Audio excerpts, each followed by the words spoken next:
and we played hurt, and we didn't care, and we would never take ourselves out of the game, even though we couldn't stand up sometimes, because our coach would scream at us for being wusses.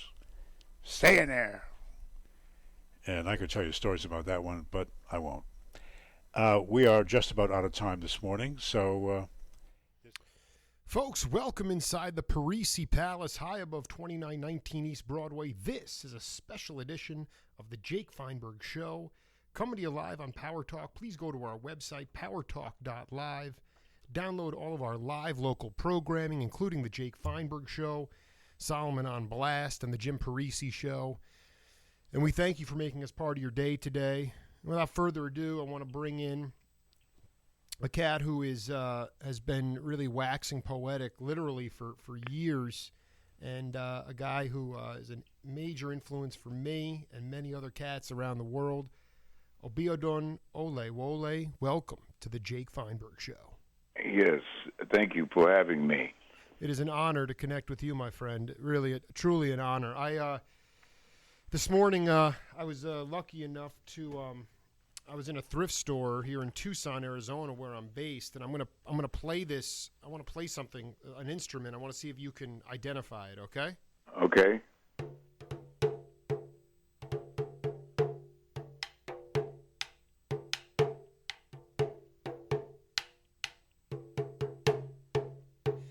It's not completely tuned up, but it's But it sounds like a particular kind of drum. I don't recall the name of it, but I've heard that sound before. Yes. The name is a djembe. Djembe. Okay, yeah. But it didn't have the pop. Exactly. Exactly. Yeah. No, I'm just looking to try to create rhythms. You know, I mean. Yeah, I hear you. Can you talk about growing up and the kinds of African percussion that was around you, and ultimately the types of percussion that the last poets used in your performances? Well, it's a very interesting question. Matter of fact, I think it's the first time I've ever been asked about the percussion, yeah. and that's good because that's a very very it's something that's close to my heart and soul. When I was a kid, and I've never had this conversation before with anyone so deep, I remember when I was in junior high school, there was a kid. We had two main bad boys in the school. There were two bullies. They were bullies, but they were nice. Butch was a nice bully. Right. He would really bully, and like if you were soft, but he would bust you behind because he could fight. He was quick with his hands. And there was another guy named Buffalo, George Buffalo, and I remember we had a regular school talent show, and Butch had went up on stage, and we didn't know he could sing or dance. We didn't think he could. I could sing, and I couldn't dance, but we had dancers around us. But Butch put his name on the list to be in a talent show, and we were all surprised as to what he was going to do. He went up on stage and sat on a chair and put two bongos between his legs and started playing. I was blown away, and the entire auditorium was blown away. I mean, because he could really play the bongos, which is, of course, a smaller replica from the congas. It's the smallest of the drums. But he could play. He had natural rhythm. And I'm talking about a kid that was like maybe 13, 12 or 13 or something. But he could really play. And it was amazing. And I remember that image stuck with me. And the drums was something that I became really kind of close to because of it. I had an affection for it because I had gotten that early experience. So when the last poets got started, the drums became a very significant part of our whole group, of our whole presentation, primarily because on the first day, May 19th, 1968, when me and David Nelson and Guyland Kane walked on that stage in Mount Morris Park, there was a brother, and I remember his name. My memory is ridiculous. Named Hakeem, and he was the head drummer for a dance company. I don't know the name of the company, but they were on stage performing, and we came on right after them. And they started to pack up and leave. And I remember pointing to him and saying, "Just stay, and play behind us." I didn't, I didn't even know why. but I kind of felt that that would be a nice background for what we were saying because we wanted to come strong, and this was a very powerful moment. And so we had drums from the very first time we ever performed, and it was just put together. It wasn't a rehearsal. It was just thrown together at that very last moment. But we realized that we wanted to have an accompaniment with what we were doing since we decided that we were going to be a collective of poets performing. We didn't just want to go on stage with just our voices and perform. We wanted to have some kind of accompaniment, and we wanted it to be drums. So we went through at least about 8 or 9 different conga players. We even went through a guitar player named Lynn Chandler, who was really very good. He had a short career, but I kind of know that name. Yeah. Go ahead. Yeah. Lynn Chandler he played guitar and sang. He was very good. I thought he was excellent, but he was much more. He was just not. We were fire. We were revolutionary. He was a little softer. It didn't mesh. It didn't have the right chemistry.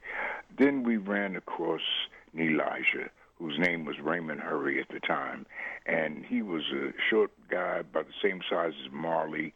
They're born the same month, same week. I mean, it's amazing, the connection. And he was cool. He had a nice sense of humor, but he knew the language of the conga drum. He could play the tones. And the thing that was so nice about it, when he got into playing, when he was really on in a rhythmic kind of his own, he had a certain look on his face, like he was, I guess the kind of look you might have on your face if you're making love. He was just all into it passionately, and it was sick. It was sick. And then, like when the last poets gave the performances at our place, because we had a spot called the East Wind, which was Guyland Kane's idea, because he said, we can be big, but we can be even bigger if we got a spot where we can sponsor ourselves and also produce other artistic groups in the hood, in the whole neighborhood who could become familiar with us, and we could start something. So he had that vision. I was young, I was brass, and I was just the young guy there learning. I was really learning. Everybody else was much older than me, but I was catching up fast. But Kane put the place in order, and David found the name for the group, and I was just like a hired voice and hanging out and learning. But every time we performed, we would have a performance, and we'd always party, and we'd always have food. And at the end of our performances, which might have ended maybe 1 o'clock in the morning, we would have a drum orgy until dawn. And I'm serious. It was something. I mean, everybody that could play the congas would bring their drums, and they would play. And the thing about it, Elijah was so good at what he did, he would check, like it could be like maybe 14 drummers, and he would go to each one. And if your rhythm wasn't working to embellish the rhythms of what was happening, he would take your hands literally and use your hands like they were puppets' hands to hit the drum properly, and then leave your hands alone to see if you could do what he was just trying to mimic for you to do. And it was amazing. I mean, guys would be playing until they peed blood, I swear to God. And it was amazing. I mean, because the stamina involved with just playing for long hours, I don't know, I guess that's what caused that reaction for them to actually go to the bathroom and pee blood, but many guys did. And I always played. I love playing the samba. The samba is like my favorite rhythm. I become totally intoxicated with the samba. And the one rhythm I can play on the conga is that bass beat for the samba. So I knew that was my rhythm. That was my rhythm, and I just had to keep it tight because the bass is important. That keeps everything in line. And then I remember when Chief Bey would do something at the African Street Festival one time. I didn't play the drums. I'm not known as a drummer, but he knew Chief Bey, who taught many of our conga players here in the city how to play. He gave me the claves, and the claves are like, it's almost like having the baton, because the claves set the rhythm. And so evidently my rhythm must have been pretty good, because when Chief Bey hands you the claves, he knows what he's doing. So I've always had a total kinship to the drums and to rhythm itself. And then to see groups like the first group that really turned me on to the djembe drum, or the first djembe drummer that I ever heard, his name was Laji Kamara, and he was out of Guinea. And oh my God, he could just make that drum sing. that's when you realize that this was an instrument used to pass news. Because the djembe, when the djembe is right, when it's tight, when it's tight and right, and it sounds when the skins are right, you can hear it for a long ways away, especially if you're in a place that has any kind of echo of any kind. I mean, the djembe is loud. It's a big mama, and it makes a big sound. And so I got familiar with that, and that became a drum I loved. And then to see the dancers, like there was a group here in New York called the African American Ballet, and the djembe drum was what they all your African drummers, all your African dancers dance to the djembe drum. You don't have anybody really dancing to unless they're in some kind of a musical ensemble dancing to congas. You find most of your dancers, your strict dance groups of African dance, they're going to have a djembe drummer. So the djembe drum became something very, very, very important. And just to be around that sound and to hear that pop and to know how to play it. And it just excites me because, see, I've always seen the drum as our heartbeat, and it's something that everybody has a drum. And I recognize also that I'm not the only one that reveres the drum. I remember a long time ago, I don't know which magazine did it. It was Time magazine or some magazine. It was a white magazine, and it had a picture of a white man with a tie on, no shirt, and a drum under his arm, and they were going off into some kind of retreat, and he was playing the drum. But it was like not work related. It was strictly something that they were doing as a release. Right. And I said, wow. And it was heavy because it was a clear picture of this white guy with a tie around his neck, no shirt, just a tie, bare-breasted, bare-chested, and a drum under his arm. And it was a djembe drum. But the djembe drum is the mama of the drums as far as I'm concerned. That's the one that gives you the voice, the big voice. And the reason that we use the drum now the Last Poets are being inducted into the new museum there in Washington, D.C. on Saturday. They're having the donors are getting together, all of the people who've made contributions, and the people from Smithsonian came here to my house a couple of years ago. They took memorabilia, and I guess I'll see all that stuff in the museum on Saturday. But on Saturday is the day that all the donors are getting together, and it really broke my heart because I thought that that my drummer Babatunde had received an invitation, and he had not. And it was because I think that the people who made the decision as to who represented the Last Poets were strictly the people who were running their mouth and saying the verbal poetry. But the drum is poetic. The drum is saying exactly what we're saying, but it's only saying it in sound. To give you a classic example, when in the Last Poets, when we would have a new poem that you wanted to put into the repertoire, you come and the routine was, the practice was, you get on stage and you do the poem in front of the rest of the poets, and of course the drummer was there to listen to, and then it would be decided whether or not this is going to work. So I'm going to use myself as an example because that's always the best. I remember I had written a poem. I thought it was great. I thought it was probably one of the best poems I've ever written. It was entitled "Get Hip," and I thought it was so good. I got my grandfather's typewriter, a Remington typewriter, and I typed it up.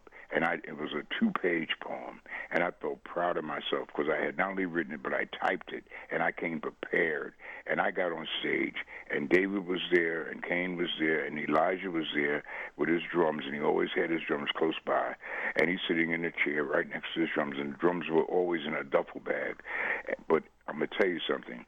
If he didn't pull those drums out that duffel bag and start playing while you were doing your poem, you might as well put that poem in file 13. It was dead in the water. It was not going to be, and Elijah was not, I don't think Elijah knew a damn thing about metaphors or similes or alliterations or automatopoeias, none of that figurative language.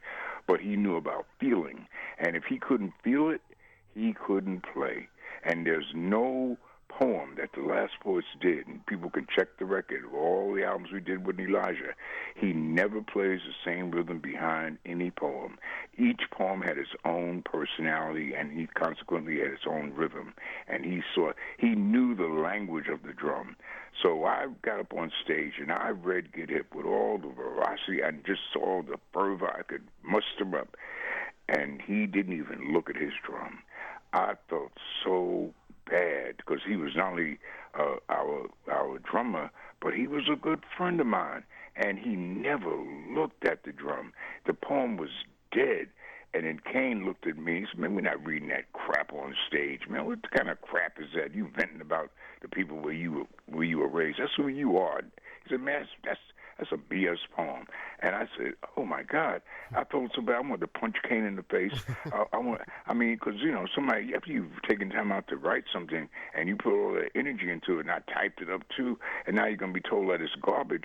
But I had to rethink it. I had to reread it to myself, and I had to admit, yes, it was garbage.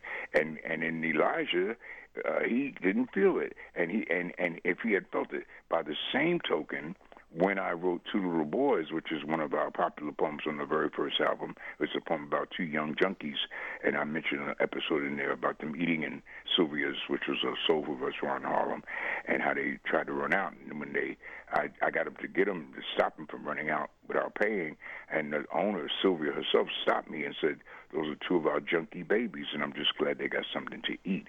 And I thought that was such a humanitarian thing for her to do. I asked her for a pad and a pen, and I wrote a poem right there in the spot because the poem appeared. It created itself in the actions. And so I wrote a poem I called it Two Little Boys. And I was so fired up with the piece when I went to the East Wind to read the poem. And Elijah was so fired up when he heard it, he couldn't even get the conga drums out of the duffel bag. All he could do was take off the top of the duffel bag so he could put his hands on the skins, and he started talking to me immediately. And if you ever hear that poem on the album, and I say, "Have you seen the skinny little boy chasing the white ghost at night?" And then you hear the drum, boop, bop, boop, bop, bop, bop, face puffed up, boop, tracks in their arm, bop, bop, eyes popping into the skull. Boop. Everything I say, he repeats it in sound. It's the only poem that we ever did where he's talking directly to me. It's like a personal conversation between he and I with the drums and the voice. So the drums has always been very significant in our lives. It is always going to be a major part of every human being's life, the drum on some level or another, because it is a replica of the heart, and it's the heartbeat, and you can't really have music without it. But we made it an essential voice of the Last Poets. So I was very upset with the Smithsonian because they didn't recognize that Babatunde, our drummer, he's not just a background drummer. He is another poet. He doesn't do poetry like I do poetry. He's doing poetry with his hands on skin. Are you talking about Babatunde Lee? No, I'm talking about the drummer of the Last Poets. His name is Don Eden. And he goes by the name of Baba Don. Baba Don. So yeah, no, this is really important to talk about because, I'm 38 years old. I was born in 78, and I really believe very strongly that that the significance of rhythm is essential, and it's being taken out of. I mean, the example that there's not a priority on the idea that drumming would be part of this extravaganza is a disgrace. Yes. I mean, it is an absolute disgrace. And my question is this, because you just riffed for 17 minutes. It was really hot. I am curious. Chief Bay was, I think, Big Black's cousin, by the way, right? Yes, he was. And Lord Flea was the first guy to have a one string upright bass as well down in the islands. But did Malcolm in his rallies, how significant was the drum prior to his speeches when he talked? Because the drum is infectious. I've interviewed all the cats that played the hand drums, and I really believe that it really was it's a gateway to enlightenment and consciousness beyond the spoken word. And I was just curious about Malcolm's adherence to the drum, the way he felt about it, and how you guys incorporated it into before he spoke. Yeah, well, I'm not familiar with Malcolm using the drum because, I only saw Malcolm one time in my life, and I never got a chance to see him speak live. Mm. I saw him. My family. I was raised in Queens, and when Malcolm was killed, I was in high school. When we would every Sunday was a real great day for me because I didn't have to work. My father was a workaholic, so I get dressed, we dress up, and we get in the car and we come to our church, which was in Harlem. So every Sunday I would see Harlem, which I fell in love with seeing Harlem because this was my Sunday visit. Plus, after we go to church on 108th Street, we would actually go uptown 142nd and Lenox Avenue to my father's sister's house, and then I'd see Harlem. So we drove up one time. We drove up on 7th Avenue. I don't know why we were on 7th Avenue, but I remember seeing this orange man who was very tall. I didn't know he was standing on a stepladder because I couldn't see the stepladder, but I could see he was taller than everybody else. And he was orange, and he was black, but he was orange. He had a reddish glow about him. His skin tone and his hair was definitely reddish. It wasn't black. He just looked different, and he was talking. And I didn't know what he was talking about. I didn't know anything about him. Oh, and I just remember my aunt telling my mother because, that was a period where, kids are very bold now. And I couldn't have said to my mother, who was that? I mean, a lot of stuff I didn't say. Children were seen and not heard, really. So I was there in the back seat of the car, but I didn't say anything. But I remember my aunt telling my mother, that man over there, he's telling the truth, but they're going to kill that man. And I didn't understand for the life of me why they're going to kill him. He's telling the truth. And I know if I didn't tell the truth, I was going to get my butt whipped. And telling the truth was important. And why would you be punished for telling the truth? So that was a stunner. And then when he was killed in '65, I was still in high school, and I remember he was killed on a Sunday. And that Monday came around, my homeroom teacher said, I will give all of you a pass to go home, and I'll write a note to your parents to tell them why I'm sending you home because a great man was killed yesterday. My homeroom teacher was black. Her name was Miss Carpenter, and she was very conscious. As a matter of fact, she's the only black woman I know that majored in Russian language and all that stuff. I think she was really probably leaning more towards communism or something, but she was a very sharp cookie, and she was someone who kind of gave me a heads up that I had poetic skills. But she was willing to send us all home to respect the fact that Malcolm had gotten killed. But I don't know about him using the drums, but I'm not surprised if he did because the number of other folks who have used the drums, we used the drums because we wanted to echo of the sound, or actually we wanted to reaffirm the fact that we are an African people. And even though the conga drum is not African, it's taken from an African concept, but the conga drum is something that was created in Cuba. But it's like a drum that was made in the Congo, but it's not. But there's no conga drums that were made in Africa. The conga drum is something that comes strictly out of Cuba, and the Cubans primarily are the ones who have preserved much of the Yoruba religion, and they call it Santeria and all that stuff. But they obviously they have a direct line with Benin and Nigeria, because if anybody wanted to be made a priest of the religion I practice is Yoruba, and if you're going to practice that religion, it was preserved by the Cubans. So if you want to be made into a priest or a babalao, which is another form of a priest, you'd have to go to Cuba. Now we have quite a few guys that have made enough money to go to Nigeria itself, the home place, and a lot of people can even be made right here in the States because we have enough priests to do that.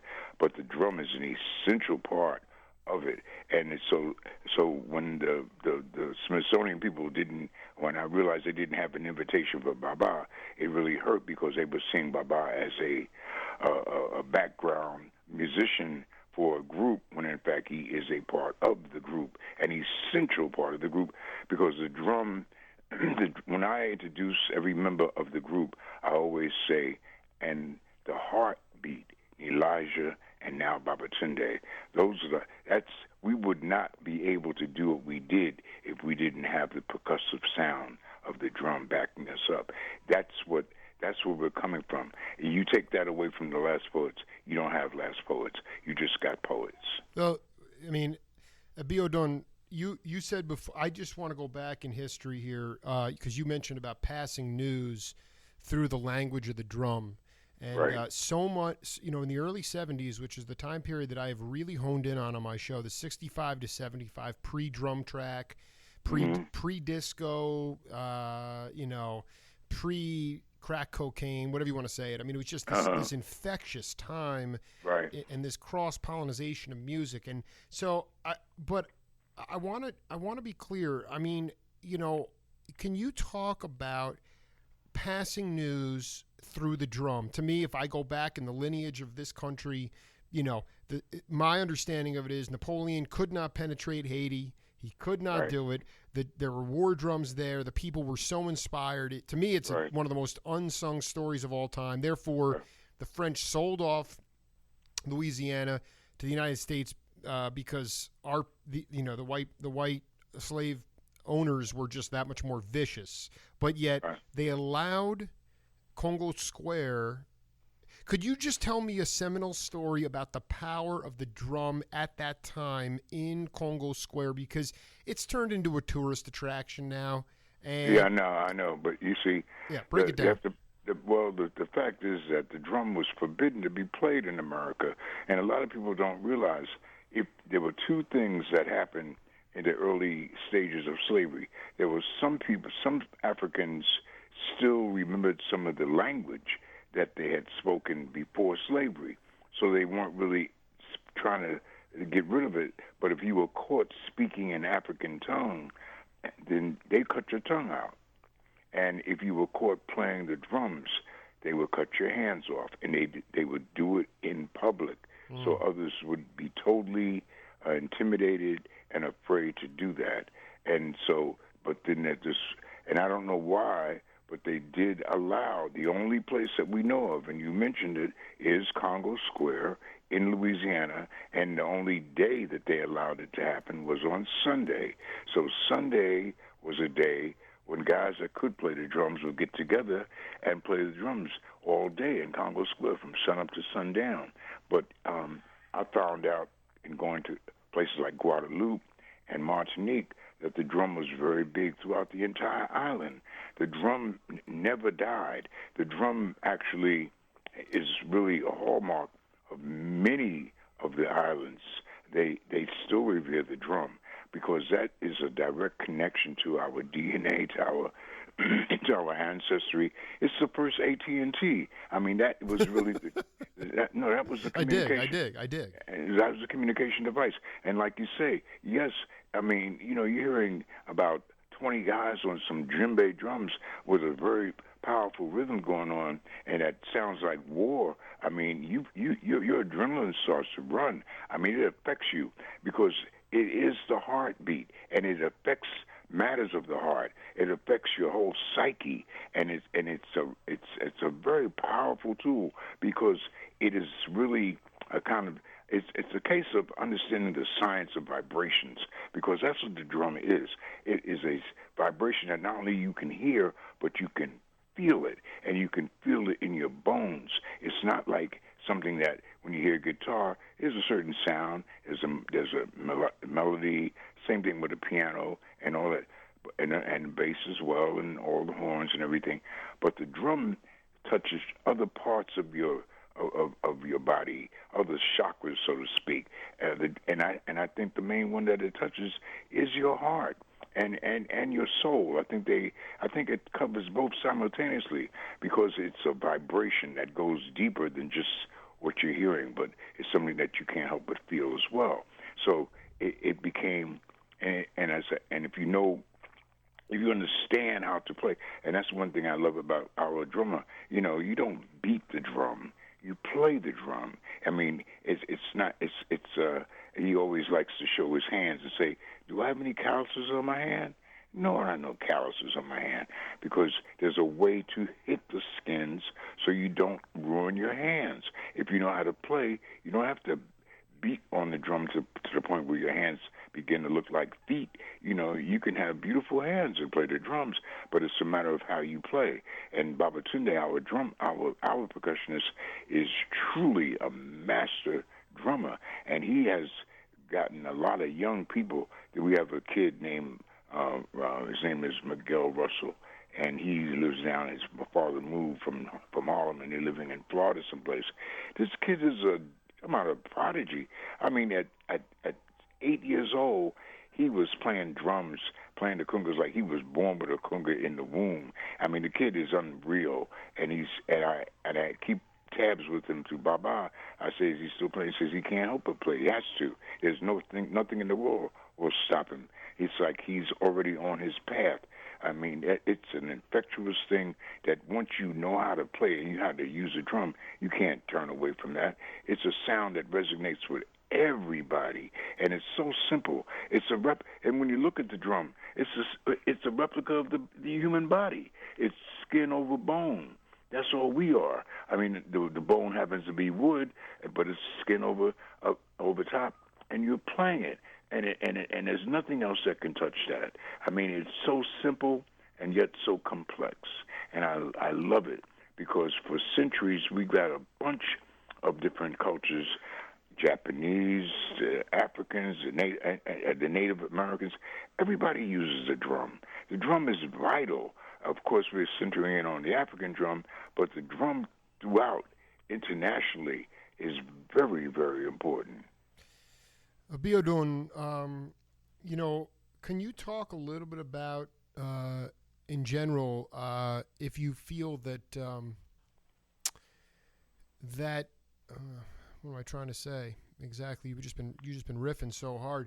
I mean, did you guys feel that a lot of people will say and I hate labels in music. I mean, I come from the Duke Ellington school, and it's either good or bad.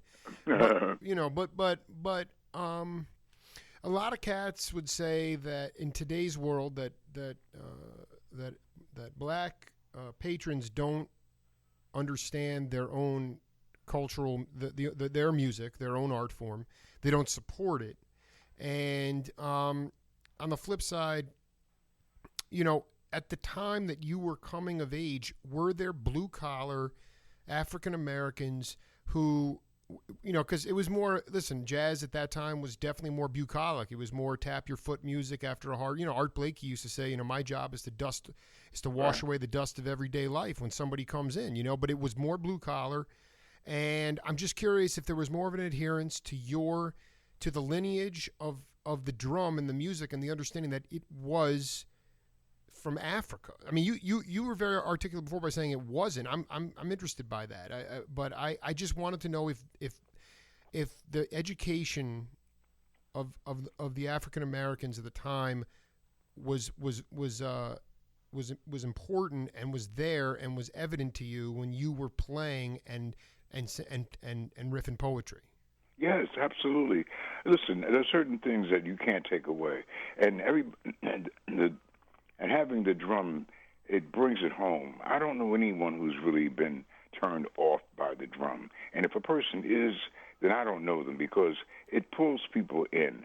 And I don't think there has to be a level of sophistication of any kind to relate to the drum. I mean, you just have to be good, and people will. It's like today that while we're speaking, I am more than certain that there is a little bit of a crowd at 125th Street and 7th Avenue, right where the statue of Adam Clayton Powell is, because some of our local drummers have made that a spot where they come together almost every day to sit and play the drums. The drums are still vital, and they will always be. I always tell people, I say, look at what we did as kids. We'd be in those stupid little classrooms, those stupid little desks, and what did we turn our desk into? A drum. Every black child turned their desk into a drum. That you're bored to death. You're sitting up here. You're in jail already, and it's locked into the seat, listening to seat pup chase spot stuff, and it's not exciting you. You can't move around and make learning an activity is strictly cerebral. You got to use your brain only, and that's a drag because we're multi people. We can't just do one thing and get it. Sometimes that's not going to work. So we would entertain ourselves by playing rhythms on the desk, and many times we'd have guys in the class who would take their pencils and make certain sounds and bang on their desk because the rhythm, you see, we are the drum. And so it's simply matter of fact just finding that thing that you can use to echo what your sentiments and what your deep feelings are. I remember having some people over here in the house, some drummers, some guys that play the congas on the subway, which I think is absolutely lovely. I think every subway should have some drummers because, man, the stops go by quickly, and I dig. No, I dig, man. Yeah. And it's such a nice slow ride because you're not thinking about the fact you're riding on the iron horse underground. You're caught up in the rhythm, and then the guys pass a hat around and get some change, of course, and I'll give them $1 or something. There's no problem.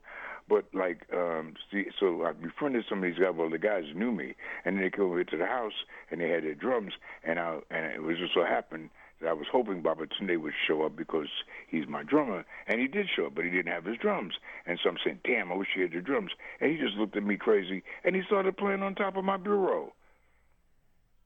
Unbelievable. But I mean, just kind of focusing on. I was curious actually, and I'm a big fan of Barack Obama. I kind of feel that. I know I started my show 5 years ago in an effort to sort of talk about public policy, and I really gave up real quickly, and I started to go after cats, jazzers across the board. And by the way, let me say this: I appreciate very, very, very much. I just want to say this for a 38-year-old guy, man. I appreciate the fact that you have been referring to all these artists as cats, because you see, that's the real term. It's not dog, and I hate. That's the one part of hip hop I cannot stand. Wow, that's a good point. You're right. The dog. You're right about that. No, the cat. I mean, listen. The cat came with all the jazz artists. That's what you heard Tracy. That's a bad cat on the horn. That's a bad cat on drums. Whatever. It was always a cat, and then that goes directly to, of course, the Sphinx and the fact that the cat was revered in Egypt and in Kemet, and the cat is a much smarter animal than a dog, and we should be hooked up with the cat. But the kids decided, well, they've been just like dogs too. They're very sloppy and they're very rude, and they don't have the manners of a cat. A cat has manners. A cat even sits and cleans itself. I mean, come on, dogs don't do nothing like that. I mean, and so I really just want to interject that I really appreciate the fact that you're using cat, because I tell the hip-hop folks all the time, I don't know why y'all got away from using cats and turned it into dogs. I said, I can't say, if I like you, I ain't going to call you my dog. I'm sorry.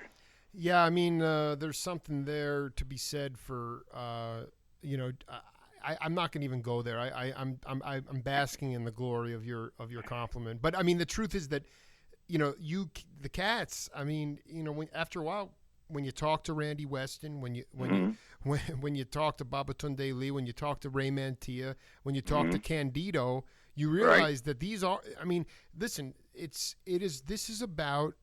We've had one thing we've had a breakdown in the lineage of music, and I appreciate you. I guarantee you there are drum circles happening everywhere. But the thing is that when music started to be taken out of, more specifically, minority schools, instruments were taken out of schools, and therefore people stopped learning how to play rhythm. Right. Okay, and now what they do is they sample that music, like your music or all the stuff on vinyl. Exactly. So I mean, I guess what I was trying to get at was the propensity of street drumming. I've interviewed a bunch of cats, the Santana crew, Carabello, those cats who were doing it at Griffith Park or even down on the beaches. I mean, the beatniks were drumming. I mean, there was just a lot more drums in the hands of cats. And well, you know what's happening too? You got to realize when they took out the instruments, and you're absolutely correct, that was nothing but as far as I'm concerned, that was a crime. You're going to take the musical instruments away from some of the most outrageous musical geniuses the world has ever known. You're going to prevent them from developing. I mean, that's just cold. But what did the kids do? They became the drum. They created what is called now the human beatbox. These kids are walking around beating on their chests and making sounds, percussive sounds with their voices and their bodies to keep that rhythm alive. You can take away the drum, but you cannot stop the beat. It's going to continue to happen no matter what. It's an infectious thing. It's in our DNA. Our very survival depends upon it. So even though, yes, it's cruel what happened in terms of taking the drums out and stopping us from getting down with the music. Back in the day, we had a school called Music and Art, and we had a bunch of little jazz combos. There ain't nobody think about no jazz. Jazz is something they get ready to put into a museum, and it's a damn shame. I listen to my CTI collection and act like I'm listening to the Lord's Prayer. No way. I mean, exactly, dude. This stuff is, listen, you have nothing to worry about as long as Jake Feinberg is on the air. I just, to me, I'm curious as if you could talk a little bit to the audience about the overt cultural bias, racism that you exhibited versus the covert racism, cultural bias that has, infected our society now. It's very covert. Before it was overt. It was in your face. And really, in a lot of ways, I feel like the real gifted rhythmists in melodic improvisation pushed back against that cultural bias and racism through the drum. And now today, it's very covert, and it's been very obvious to me over the last 8 years how covert it is. Whether people they can never really admit it. And I was hoping you could, if you agree with that sentiment, if you could talk about the overt racism that existed when you were a young cat on the scene versus today, when we basically what you're seeing is, in my opinion, the rise of a new Hitler because of 8 years of a president whose father was from Africa. Yeah, I mean it's malign neglect, because it's a way to be racist by simply exempting some things, not admitting to certain things. That's also can be a very racial act, and that's what's been happening, and that's where the covert behavior comes in. It's not going to be let's get a cross and put on a white sheet and burn this mother and hang him from a tree and then cut him down and cut off his penis. No, they cut off your penis in 1,000 different ways. They can burn you up in 1,000 different ways. So we do have some issues that need to be addressed, and the reality is that I'm coming to the conclusion, and I'm hoping that most of us will, that we have a human base here, and it transcends the color. We've got some people here on planet Earth who want to be human beings, who really like the idea of what humanity can do for each other and are doing it. And I've been blessed. That's one thing that traveling has done for me, and it continues to do that. It allows me to meet angels. It allows me to meet people who give a damn and care and really have feeling and passion and love. And I'm experiencing that in my life. And they come in all shades and sizes and sexual orientations. And I don't care what what box you check. All I ask is that you be human and we can get along. There's only one race here, and it's a human race.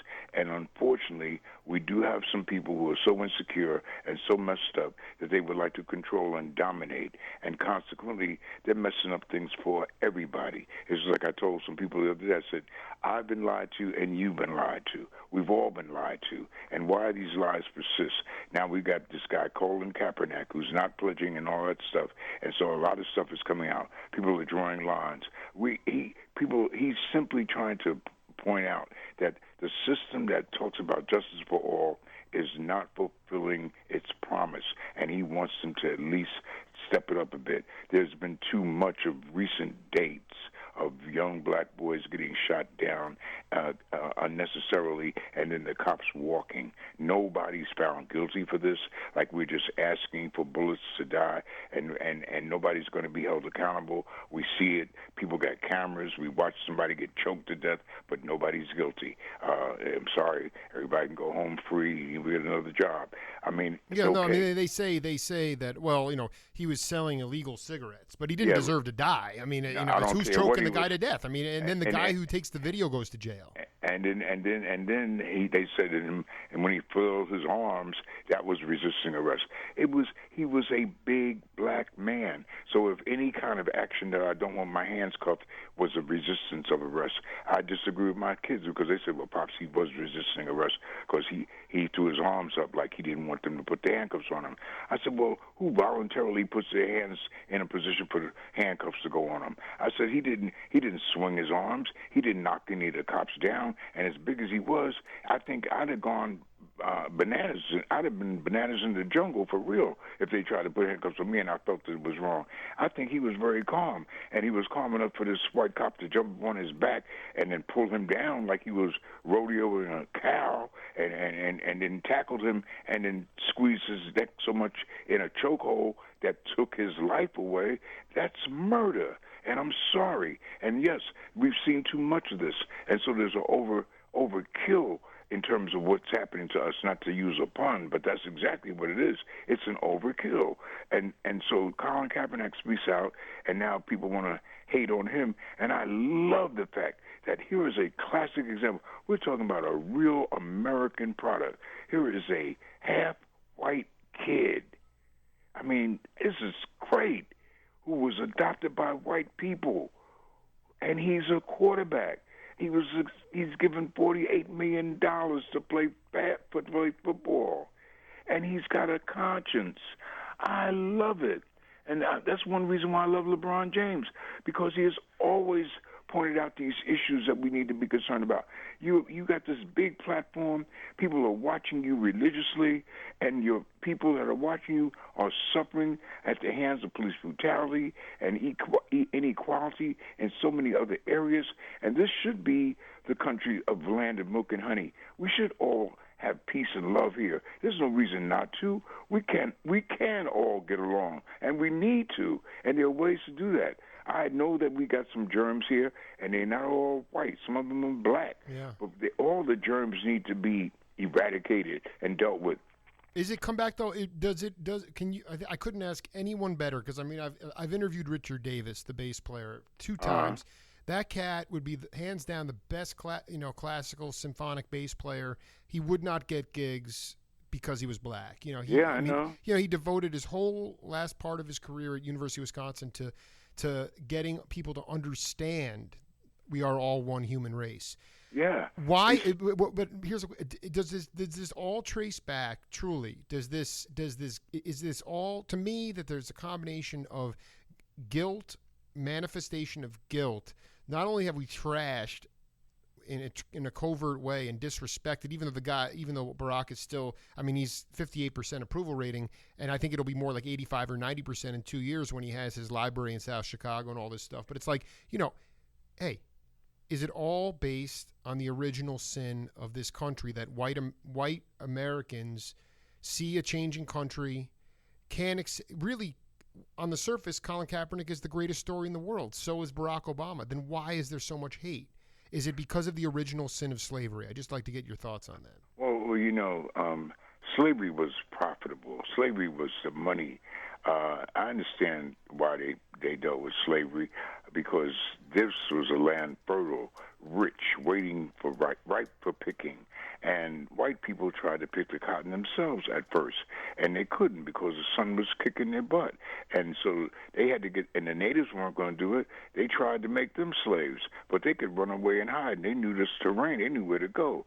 So that was out. They weren't going to be picking no cotton or cutting no cane or cutting tobacco.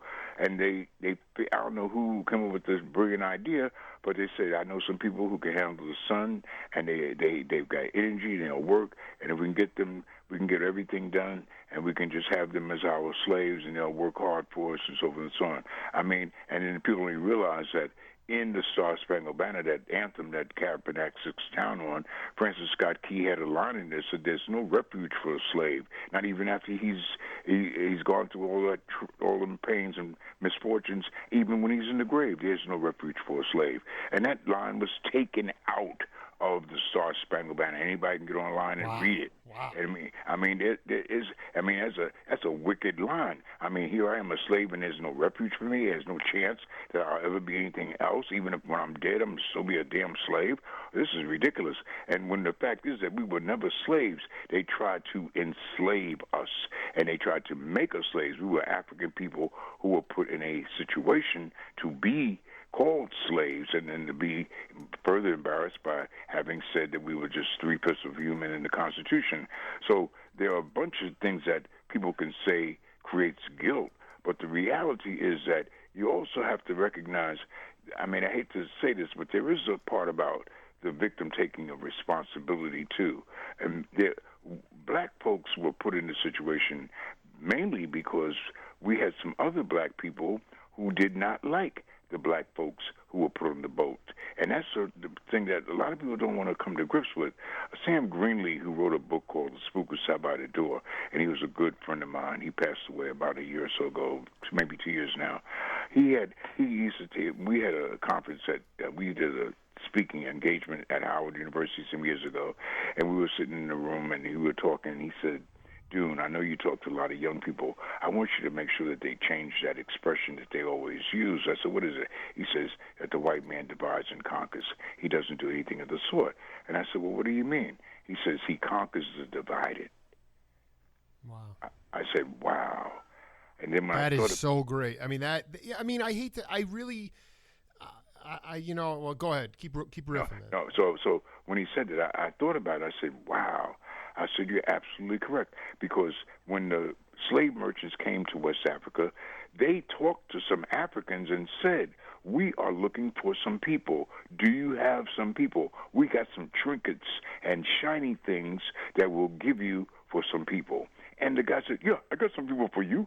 And they went and took us to Yoruba land, took them to Yoruba land. And the people that were a part of that were the Hausas. They were Muslims. And so when people even ask me, and they'll come up to me because I might have on something that looks like I'm Muslim, and they'll say Salam Alaikum, and I'll say, "I'm not Salam Alaikum. I'm not Salam Alaikum. I'm not salami and bacon. I'm sorry. I don't prescribe to Islam. I just do a Muslim. I know I'm black, but I'm not a Muslim. No, thank you.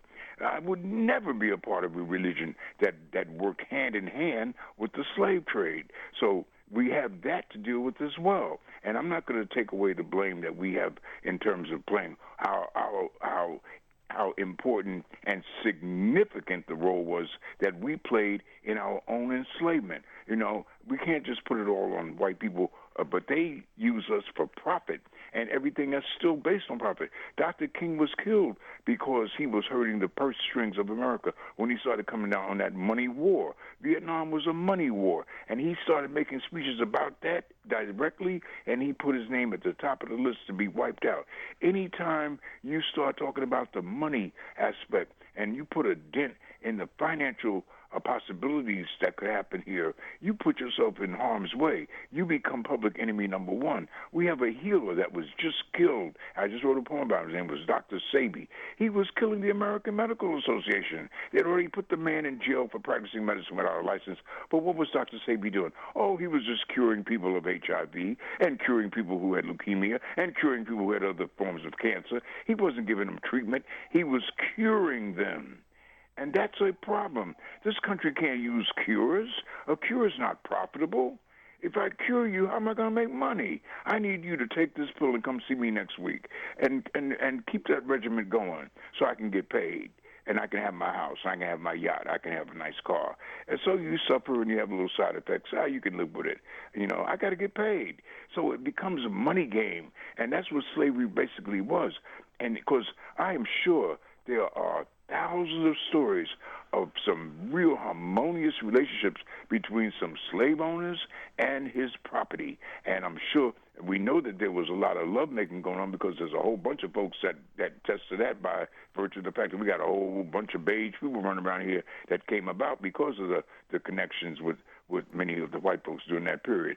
So there's a lot to this thing more than just the guilt from white folks, but there's something to be said about both sides. We all need reparations, and reparations is not just money owed to us from free labor. Reparations simply means we need to repair ourselves in every possible way, blacks and whites.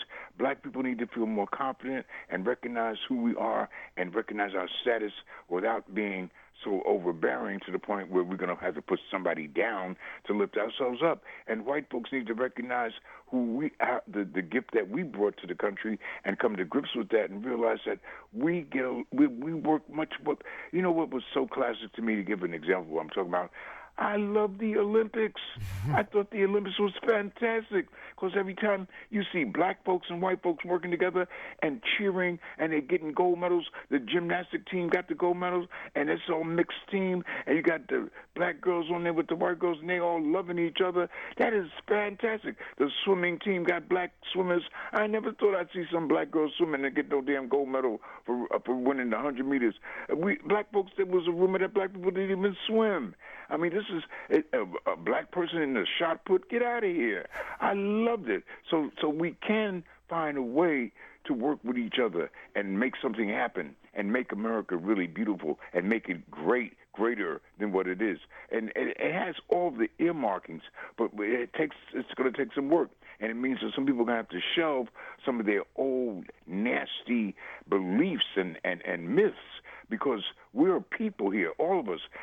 And when we start, you know, Umar bin Hassan, my partner who's the other last poet, the one who's responsible for the poem Niggas Were Scared of Revolution, he speaks off the top, and sometimes he says some very wise stuff.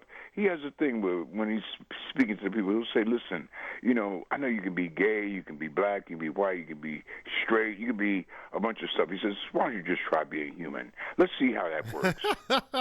Yeah, man, yeah. Abiodun, I am having such a ball. Can we do part 2 next week? Yeah, sure.